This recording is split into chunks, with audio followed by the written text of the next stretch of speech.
कलमा पढ़ते ही हजरत उमर ने फरमाया या रसूलल्लाह, जब आप सच्चे, कुरान सच्चा, इस्लाम सच्चा, तो छुप के नमाज पढ़ने का क्या मतलब है? फरमाया अभी तादाद ही कोई नहीं, 40 तो मुसलमान है। अर्ज की हुजूर मेहरबानी करें ना, आप सिर्फ इजाजत दें।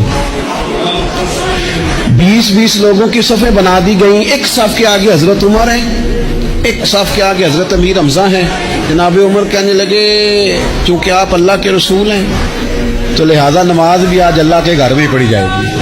तो हजरत उमर बैतुल्लाह शरीफ के बीच खड़े होकर नारा लगाते हैं, फरमाते हैं मैं उमर हूं, तुम मुझे भी जानते हो, मेरे बाप को भी जानते हो, तुम मेरा कबीला भी जानते हो, मैंने पढ़ लिया है महबूब का कलमा। अब जिसने बच्चे यतीम कराने हो और अपनी बीवी बेवा करानी हो वो आए और मुझे रोके।